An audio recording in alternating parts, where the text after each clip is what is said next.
Pemirsa, Kanwil Direktorat Jenderal Bea dan Cukai Aceh mengadakan briefing media tahun 2018 untuk mengupas peran Bea Cukai Sabang, termasuk kemajuan kawasan bebas Sabang di Aula Lantai 1, Gedung DJBC Lungbata, Banda Aceh, Rabu pagi tadi. Kanwil Dirjen Bea Cukai Aceh Agus Yulianto mengatakan briefing media 2018 yang digelar Bea Cukai untuk mensinergikan media massa dengan pihaknya untuk membangun Aceh. Apalagi sebelum ini sempat muncul kesalahpahaman yang pemberitaannya seolah Bea Cukai menghambat atau tidak mendukung kemajuan pembangunan Aceh dengan mempersulit urusan kepabean barang yang masuk dan keluar dari kawasan bebas Sabang. Agus Yulianto mengungkapkan bahwa hanya miskomunikasi dan permasalahan tersebut telah clear. Begitupun soal Sabang, masih ada yang belum ketemu ujungnya terkait penyelundupan gula dari kawasan bebas Sabang menuju Aceh daratan.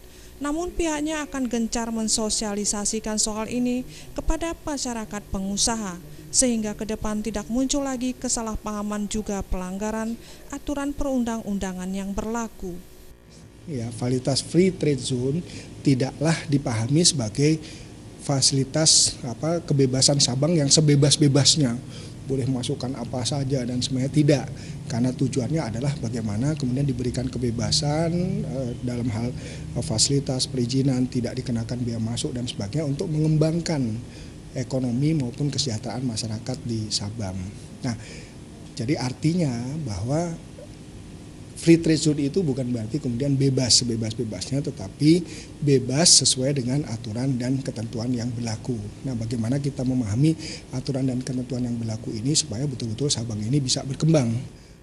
Selain menerangkan soal keberadaan dan fungsi dari Bea Cukai kepada masyarakat, juga menyampaikan tentang Free Trade Zone Sabang Outlook atau nilai strategi Sabang di masa depan dengan kesempatan emasnya apabila terusan KRA di Thailand dibuka, di mana PRD Sabang mencapai 4,85% dibanding nasional 5,01% dan Aceh 4,25%, yang data ini diambil dari data BPS tahun 2018. Sehingga mau nggak mau, kalau kita ingin berkembang ke depan, kita harus mengantisipasi itu, harus menyiapkan semua daya dukung, sarana, dan sebagainya untuk kemudian bisa mengambil keuntungan sebesar-besarnya dari perubahan wajah ekonomi regional setelah dibukanya terusan KRA.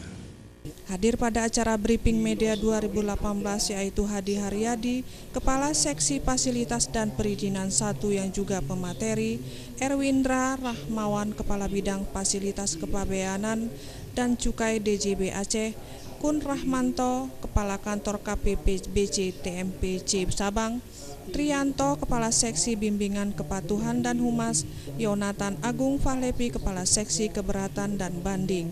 Tim Liputan Aceh TV.